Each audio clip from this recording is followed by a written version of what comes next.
अस्सलामुअलैकुम एवरीवन। आज की वीडियो के अंदर हम स्टार्ट करेंगे हमारा बैक्टीरियल कंजक्टिवाइटिस को। तो बैक्टीरियल कंजक्टिवाइटिस के अंदर आपके पास तीन तरह के कंजक्टिवाइटिस आ जाते हैं। First of all we have the mucopurulent conjunctivitis, next we have the purulent conjunctivitis and last we have the membranous conjunctivitis. तो अब इनको हम वन बाय वन डिस्कस कर लेते हैं कि इनके अंदर होता क्या है। First of all we have the bacterial conjunctivitis के अंदर म्यूकोप्यूरुलेंट कंजक्टिवाइटिस, जिसको आप पिंक आई भी कहते हैं। ये आपके पास होता क्या है, ये आपके पास एक्यूट इन्फ्लामेटरी रिएक्शन है ऑफ द कंजक्टाइवा, जिसके अंदर आपके पास म्यूकोप्यूरुलेंट डिस्चार्ज होता है और रेडनेस ऑफ द आई हो जाती है। ठीक हो गया। ये आपके पास direct contact with the infected secretions की वजह से भी हो सकता है, इसकी एटियोलॉजी देख रहे हैं। और साथ ही साथ ये आपके पास स्टेफाइलोकोकस ओरियस की वजह से होता है, आपके पास स्ट्रिप्टोकोकस निमोनी की वजह से होता है और हीमोफिलस इन्फ्लुएंजा की वजह से मोस्ट कॉमनली कॉज होता है। लेस कॉमन जो आपके पास ऑर्गेनिज्म आते हैं उसके अंदर आपके पास मोरेक्सेला आ जाता है, प्रोटियस और क्लेप्शेला आ जाता है। तो इनको आप ना भी याद रखें तो दैट्स इनफ, लेकिन आपने स्टेफाइलोकोकस ओरियस, स्ट्रिप्टोकोकस निमोनी और एच इन्फ्लुएंजा को अच्छे से याद रखना है। Next we have the clinical features. तो क्लिनिकल फीचर्स के अंदर आपके पास क्या होगा कि सबसे पहले आपके पास आ जाएंगे सिम्टम्स एंड देन आपके पास आ जाएंगे जी साइंस। तो ये आपको डायग्नोज करने में सिनेरियो को हेल्प आउट करते हैं। तो सबसे पहले आपको जो सिम्टम आएगा, सिम्टम के अंदर जो पेशेंट आपके पास लेकर आएगा कि मुझे ये बीमारी है, these are called the symptoms. और साइन वो होते हैं जो आप खुद चेक करते हैं, these are called the signs. तो जो आपके पास सिम्टम होंगे एक्यूट ऑनसेट के, तो उसके अंदर फर्स्ट ऑफ ऑल रेडनेस हो जाएगी, साथ ही साथ आपके पास फॉरेन बॉडी सेंसेशन भी आएगी, साथ ही साथ आपके पास बर्निंग सेंसेशन आएगी एंड आपके पास डिस्चार्ज होगा, that would be the mucopurulent discharge. ये हो गया। साथ ही एक बहुत इंपॉर्टेंट पॉइंट जो आपका डायग्नोस्टिक पॉइंट है वो ये है कि on waking up in the morning तो आपकी जो आईलिड होंगी वो ग्लूड टुगेदर होंगी, वो डिफ़िकल्ट टू ओपन होंगी due to the accumulation of the exudate. तो ये आपने याद रखना है, ये बहुत इंपॉर्टेंट पॉइंट है for the mucopurulent conjunctivitis. Then we have the signs. ठीक है जी, हमारे पास कुछ साइंस आ जाते हैं जो हम खुद चेक करेंगे। तो उसके अंदर आ जाता है कि आपके पास फॉर्निकल और जो आपके पास पाल्पेब्रल कंजक्टाइवा होगा वहाँ पर रेडनेस होगी। ठीक है जी, साथ ही आपके पास हाइपरीमिया होगा, रेडनेस होगी, आपके पास म्यूकोप्यूरुलेंट डिस्चार्ज होगा, साथ ही आपके पास जो लैशेस होंगे वो मेटेड टुगेदर होंगे और वहाँ पर येलो क्रस्ट मौजूद होंगे।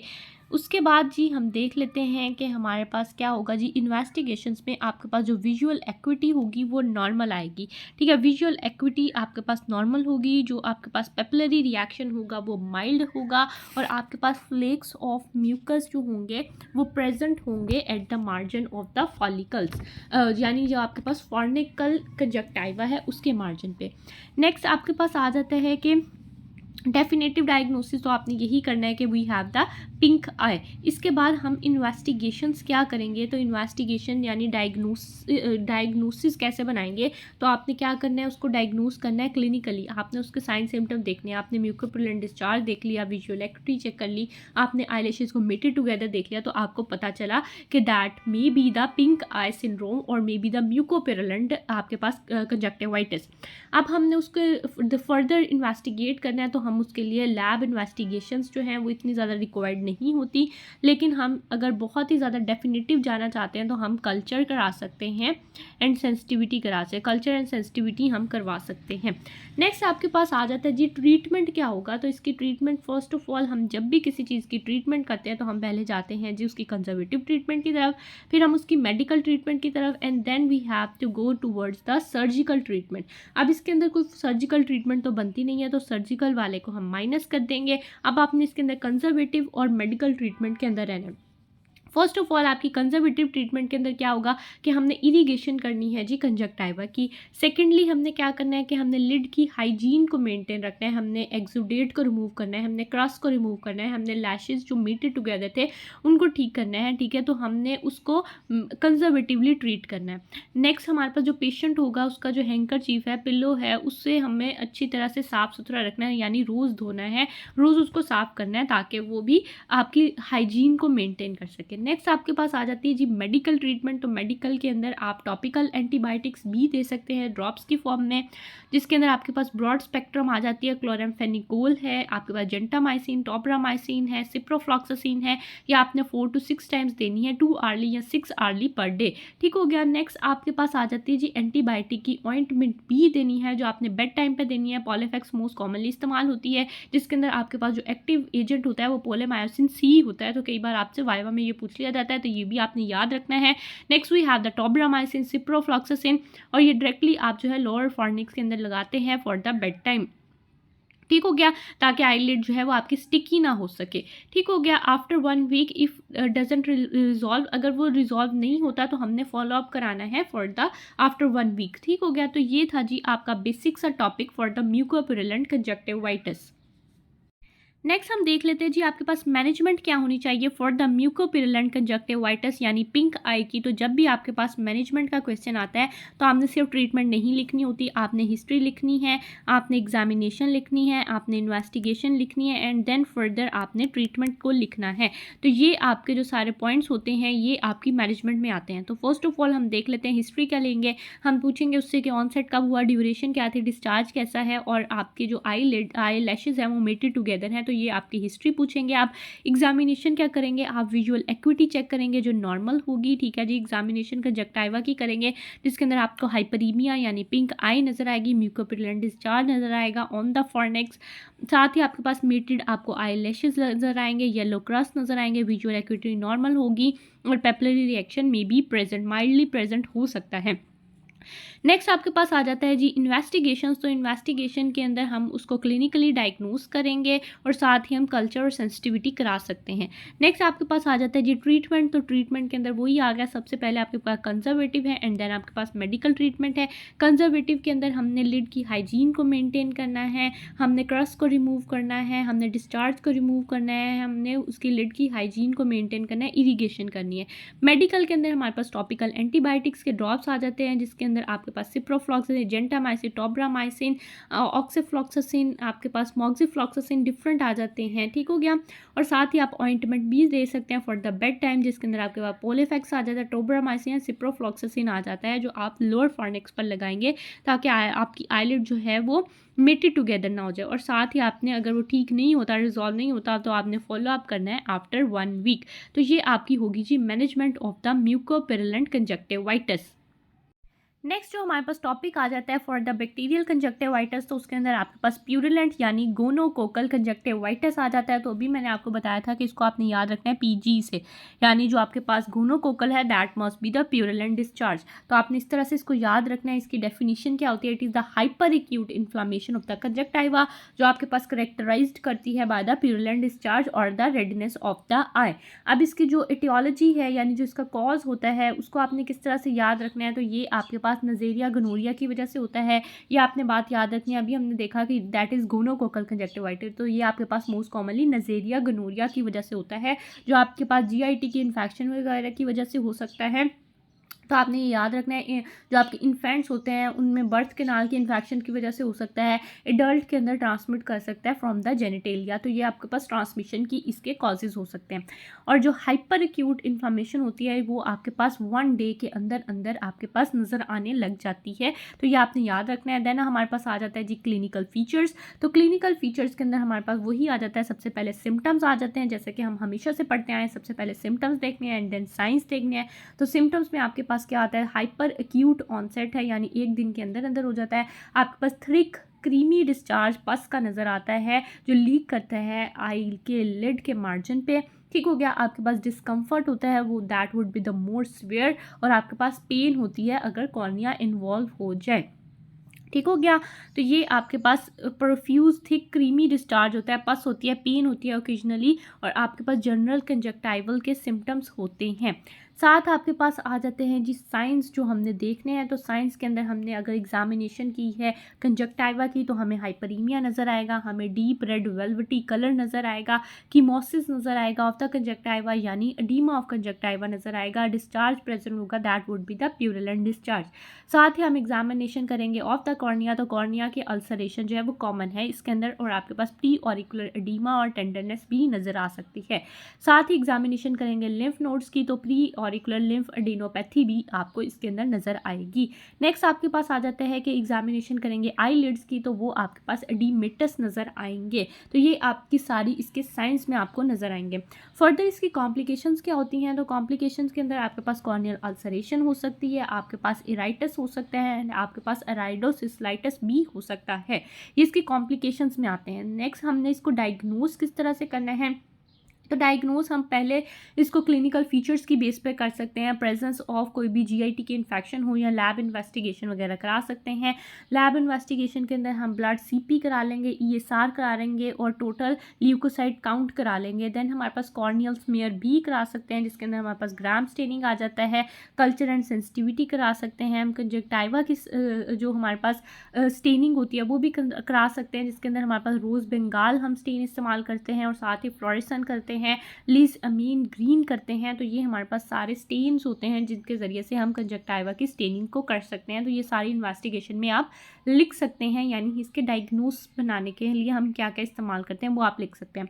फर्दर आ जाती है हमारे लास्ट में इसकी ट्रीटमेंट, कि हमने ट्रीटमेंट किस तरह से करनी है। तो वही ट्रीटमेंट का ऑप्शन है जो मैंने आपको पहले स्टार्ट में ही बता दिया कि आपके पास कंजर्वेटिव है, देन आपके पास मेडिकल है, एंड देन आपके पास सर्जिकल है। अब सर्जिकल तो इसमें ज़रूरत नहीं है, तो हमने कंजर्वेटिव और मेडिकल पे रहना है। कंजर्वेटिव के अंदर क्या करना है जी, आपके हॉस्पिटलाइज कर लेना है पेशेंट को, आपने कंजक्टाइवा का स्मीयर करा के देखना है, स्टेनिंग करनी है, कल्चर करना है, और उससे आपको पता चल जाएगा, आपका कंफर्म हो जाएगा डायग्नोसिस। फिर हमने इरिगेशन करनी है आई की, हमने लिड की हाइजीन को मेंटेन करना है।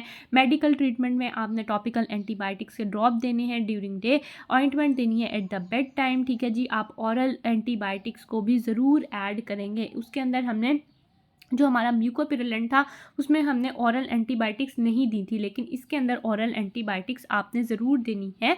ठीक हो गया। उसके बाद आ जाता है जी आपके पास टॉपिकल एट्रोपिन भी दे सकते हैं, जो आपके पास साइक्लोप्लीजिक है, जो स्पैज्म को रिमूव कर देगी, तो आप ये भी दे सकते हैं। तो ये आपने कुछ याद रखना है इसके इंपॉर्टेंट पॉइंट्स को, इसकी ट्रीटमेंट को।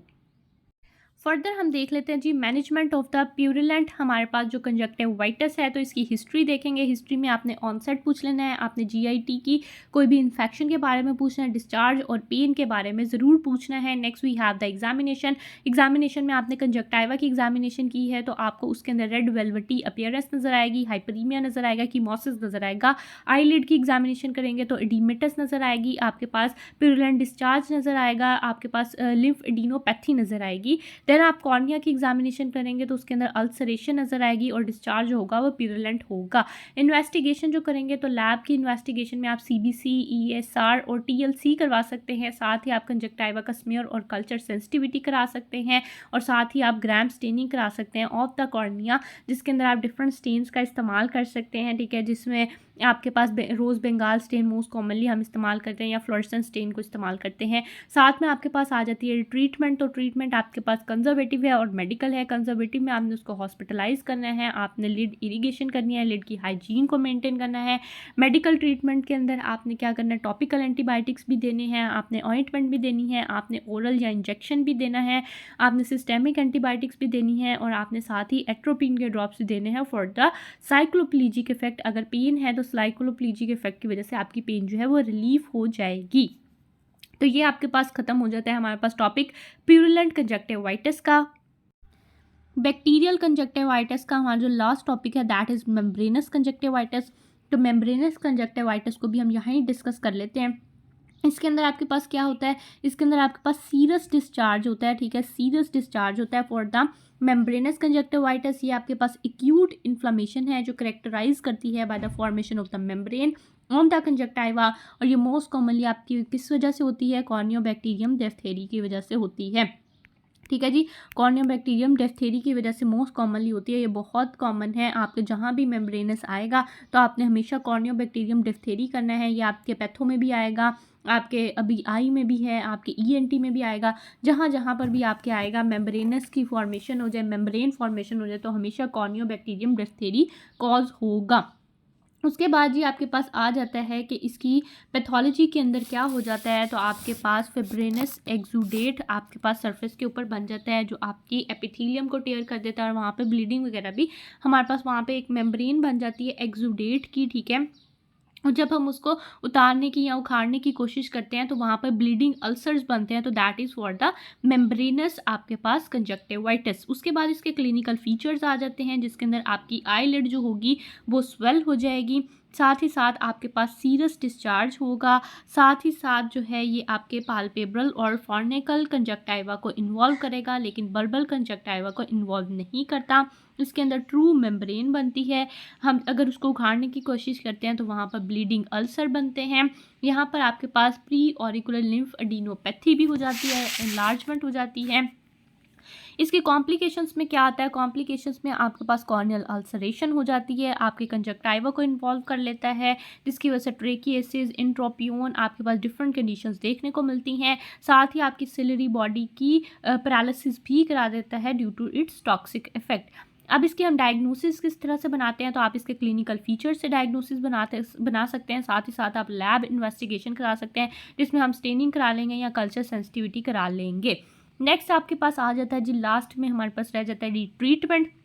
तो अब हमने इसकी ट्रीटमेंट किस तरह से करनी है, तो ट्रीटमेंट जो है वो हम लैब इन्वेस्टिगेशन के बाद ही करते हैं। हम डिस्चार्ज को पहले रिमूव करते हैं, हम इरिगेशन करते हैं, डिस्चार्ज रिमूव करते हैं, लिड की हाइजीन को मेंटेन करते हैं।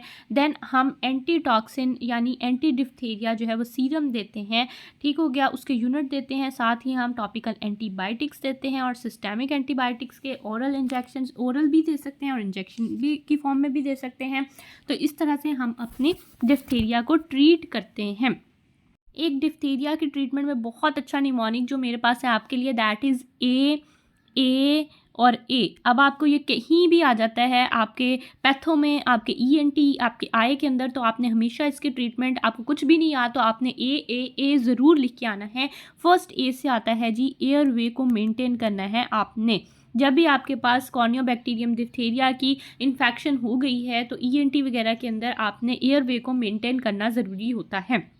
नेक्स्ट आपके पास आ जाता है जी एंटी डिफ्थीरिया एंटी टॉक्सिन। आपने एंटी टॉक्सिन देने हैं एंटी डिफ्थीरिया के, तो आपने एंटी टॉक्सिन ज़रूर देना है अपनी डिफ्थीरिया की इन्फ्लामेशन के अंदर। नेक्स्ट आपके पास जो ए आ जाता है, that is for the antibiotics. आपने एंटीबायोटिक्स भी साथ देनी है, that may be the topical antibiotics और that may be the systemic antibiotics. तो आपने ये ए के निमोनिक से इसको याद रखना है। तो आज की वीडियो के अंदर हमारे सारे बैक्टीरियल कंजक्टिवाइटिस जो है वो कंप्लीट हो गए हैं। नेक्स्ट वीडियो के अंदर हम वायरल को पढ़ेंगे। That is all from my side. आपका कोई फर्दर क्वेश्चन हो तो आप मुझे कमेंट डाउन कर सकते हैं।